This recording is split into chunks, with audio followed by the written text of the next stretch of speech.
Good morning, everyone. I'd like to welcome all of you to the December 15th Finance and Audit Committee meeting. I'd first like to recognize that we are gathered on the traditional territory of the Snuneymuxw First Nation. Our clerk this morning will be Ms. Sheila Gurry. Today's Finance and Audit Committee meeting will be held in accordance with the Community Charter and Council Procedure Bylaw 2018, number 7272. As the province is now in Phase 3 of the reopening plan, at least for a little while, question period has been reinstated for those in attendance for agenda items only. The question period sign-up sheet is on the table by the double doors to my left. If during the meeting any member of the gallery has a question regarding an agenda item, then please write down your name and the agenda item on the sheet. At the start of question period, I will call up those who have signed up to the podium to address council. And the first item on the agenda is the introduction of late items. Ms. Gurry. Thank you, Your Worship. Good morning. Agenda item 7E, Culture and Events Grants 2022 funding recommendations, the replacement of attachment B, and that's the only late item this morning. Thank you very much. A motion for adoption of the agenda is amended. Sir Councillor Thorpe, seconded Councillor Hemmons. All those in favor? Any opposed? None. Motion carries. Motion for adoption of the minutes is circulated. Moved Councillor Thorpe, seconded Councillor Hemmons. All those in favor? Motion carries. Thank you very much. We have no presentations. We have no delegations that aren't related to items. And we have, first up is reports. And it's the Nanaimo Lawn Bowling request, green repairs at Bowen Park. Ms. Wark, good morning and welcome. Good morning, Your Worship. You have a report before you, and it's regarding the Nanaimo Lawn Bowling Club request for green repairs at Bowen Park. And the recommendation is that Council approve the allocation of up to $20,000 from 2021 surplus project funds to support the repairs necessary at the Lawn Bowling Club. So the city has a license of use agreement with the Lawn Bowling Club, which provides the ability for them to operate the lawn bowling facility, which is owned by the city in Bowen Park.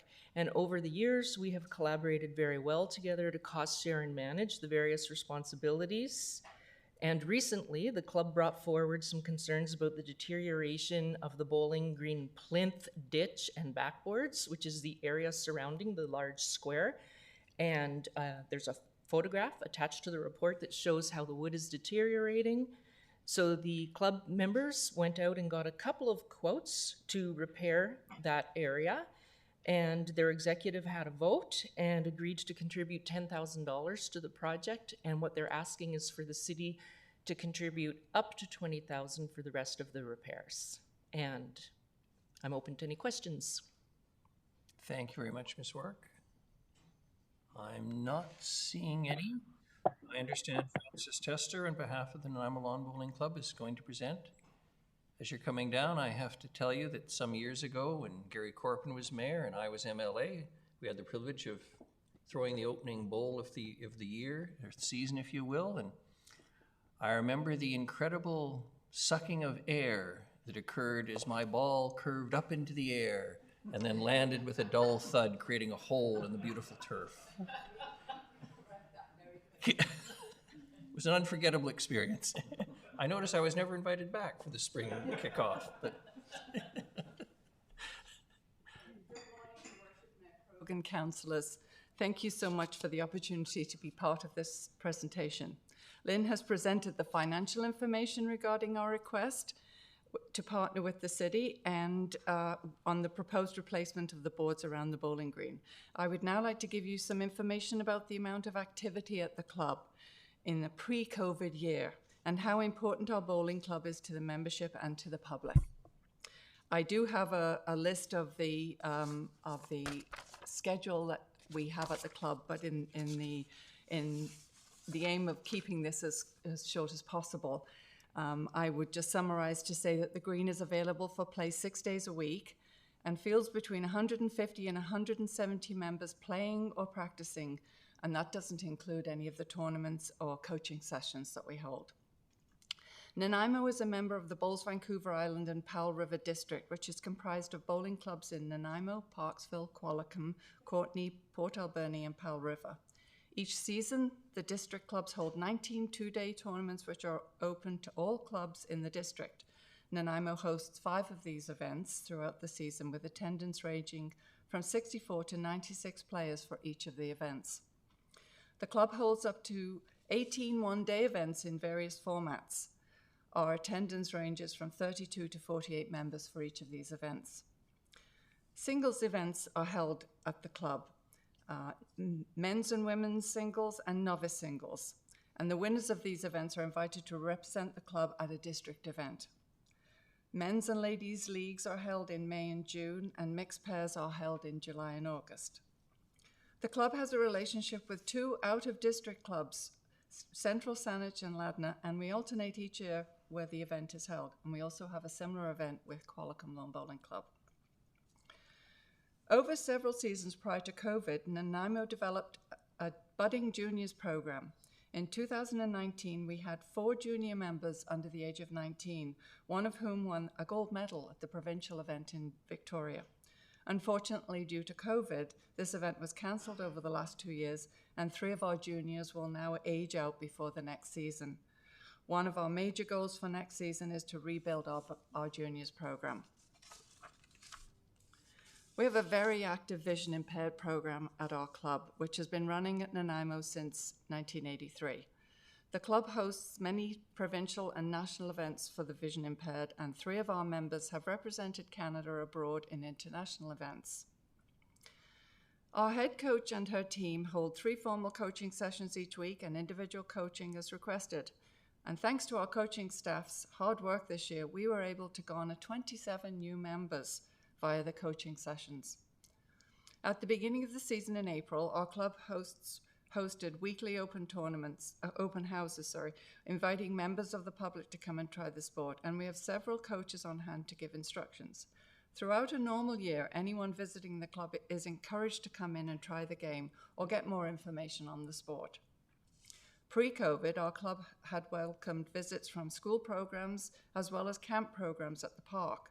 We encourage children from 10 years and up to try the game, and we hope that they go home and get their parents and grandparents excited about lawn bowling.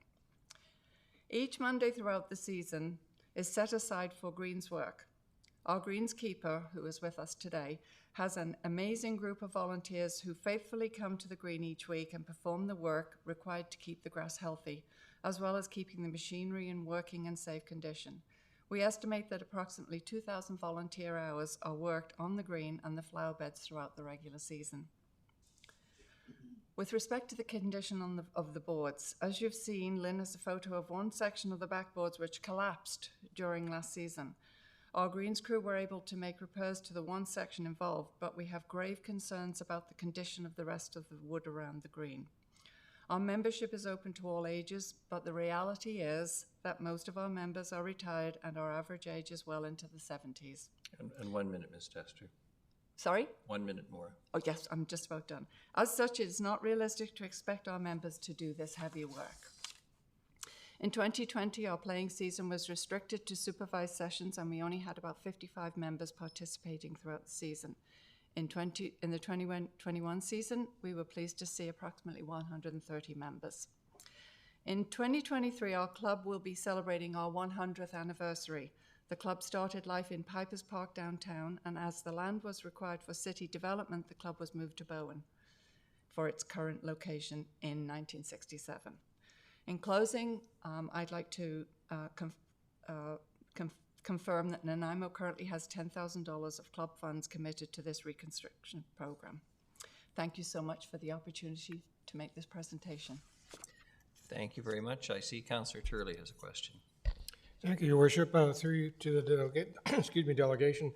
Were the boards original in 1967, or they have been replaced in? They've been replaced more than one time. I believe the last time they were replaced was in the early 2000s. Thank you.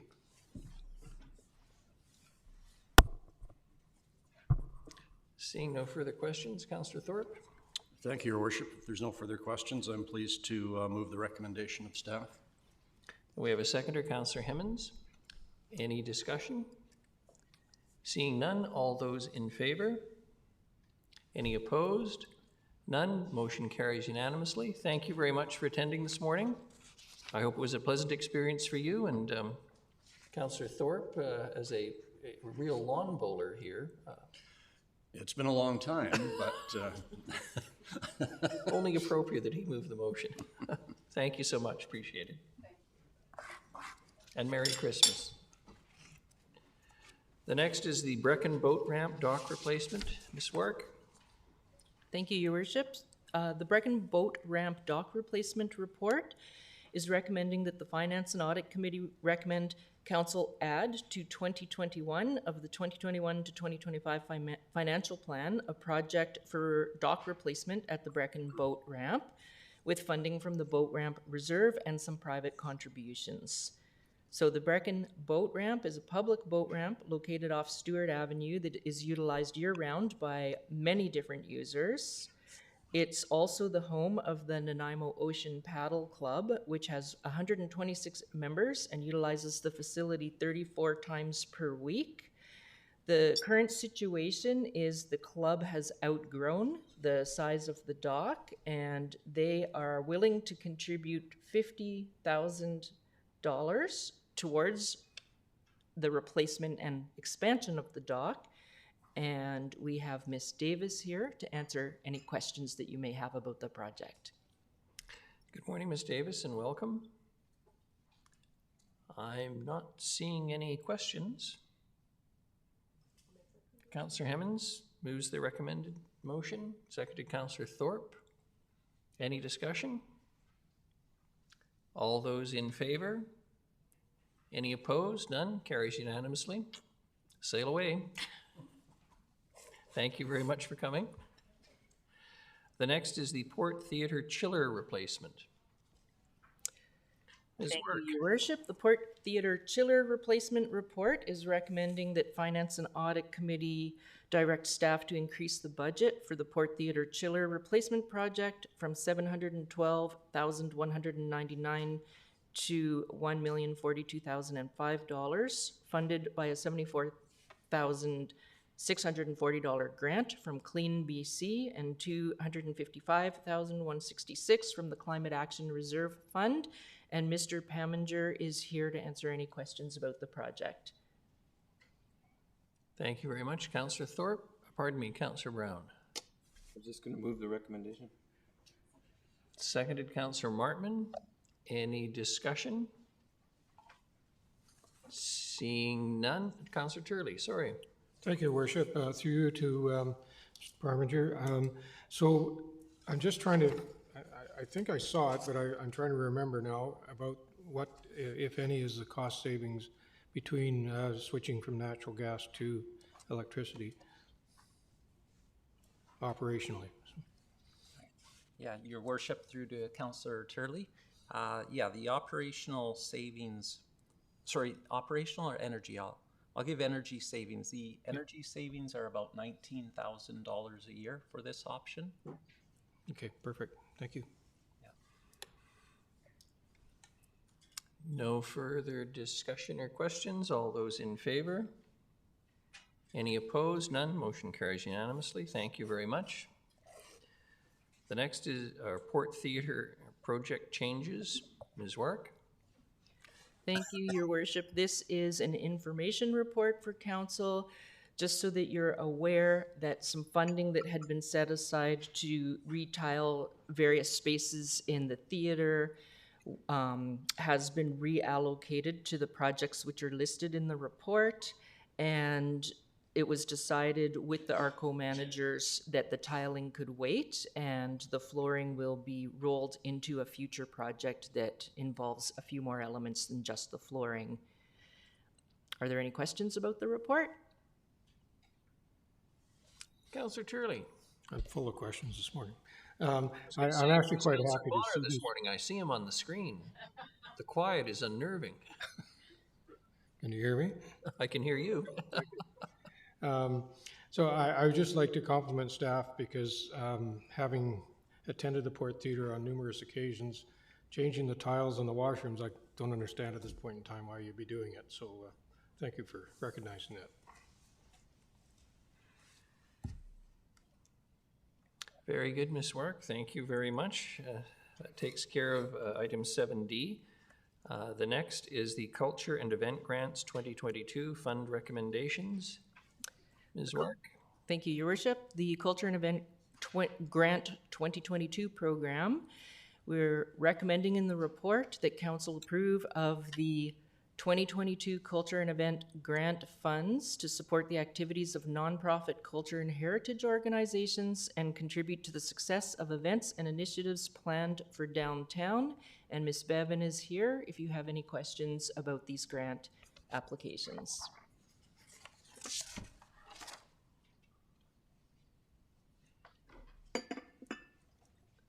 I'm not seeing any. The Nanaimo, I'm just looking, there was one, all right, Councillor Hemmons, go ahead, please. I was actually just going to thank staff for this enormous amount of work and move the recommendation.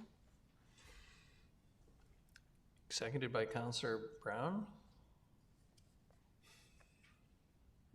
Morning, Ms. Bevan. It may be a quiet performance today. Councillor Turley, thank you. And Councillor Thorpe as well, next after you.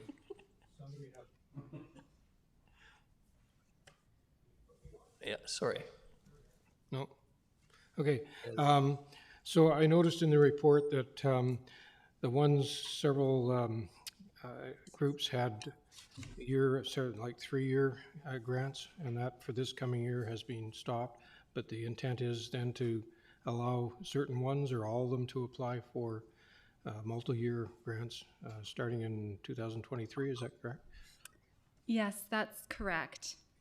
And is there any, how can I put it, it would be taken on an individual application basis, or is there any historical ability for groups to apply? As it has been rolled out over the last few years, there were 5 groups that received 3-year operating funding. And what we have been doing over the course of this year, as you know, is a review of the grant program.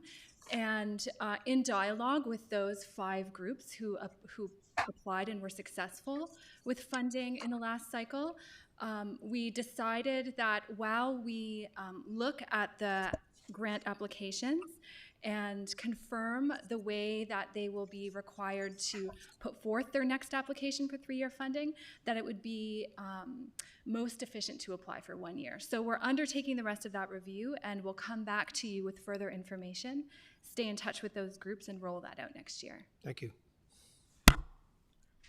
And Councillor Thorpe. Thank you, Your Worship. Through you, Ms. Bevan. Just 2 minor points, which I think I know the answer to, but for clarification. One of the criteria is acknowledgement of the City of Nanaimo and logo use, and that's something that we follow through on with each of the groups, I hope. That's correct. And secondly, a follow-up. Groups have received money or grants in the past must submit a final report, which tells us how successful their event was, how many people were involved, and so on, and that's still being done. Yeah, that's absolutely correct. And all of the applicants who are recommended for funding today have met that criteria, and we've reviewed all of their reports. Perfect. Again, as Councillor Hemmons said, thank you for all the work. That's a tremendous job. Well done. Thanks. Thank you. I'm not seeing anyone else, but I will just echo what Councillors Hemmons and Thorpe have said. And I must say, from my perspective as a citizen, not necessarily a politician, the fact that this process is carried out without what one might call political interference, apart from the approval of council at the end of the day, I think is a good system that works well for the city and sees these monies distributed to organizations and groups that continue to perform, pun intended, perform well for the City of Nanaimo. So thank you. All those in favor? Any opposed? None. Motion carries. Thank you very much. The next social planning grants. Mr. Lindsay, your turn. Good morning. Good morning, Your Worship, Council. Happy to be here again this year to bring forward our recommendations with respect to the social planning grants. As outlined in the report, this grant program has been in existence for over 20 years now, and we have a budget of $85,000 annually. What you'll see outlined in your report is the recommendations from staff for the allocation of the 2020 two grants for both community vitality and social response grants. And Mr. Stewart, who's the author of the report and assisted in the review of the applications, is with me this morning. So if there's specific questions for council, I'm sure he'd be happy to answer them. I would like to note that I'm sure somebody's already picked up on the math, but we have 85,000 in the program. Our recommendation for the grants right now is for 75,000. So when we went through the review, the outcome of that process was an allocation of $75,000. So we, at this point, are recommending just to hold on to that $10,000. There's numerous requests that come before council, we think, through the course of the year. All kinds of initiatives and things that we're often scrambling to look for funding. So we're just recommending at this time to hold back that $10,000 and continue to have it identified as a source as requests come forward. Thank you very much, Ms. Lindsay. I'm not seeing any questions. Councillor Hemmons moves the recommended motion, seconded Councillor Brown. Any discussion? Seeing none, all those in favor? Any opposed? None. Motion carries unanimously. Ms. Gurry, we have no other business. I'm going to assume there's nobody signed up in question period on the sheet. And the procedural motion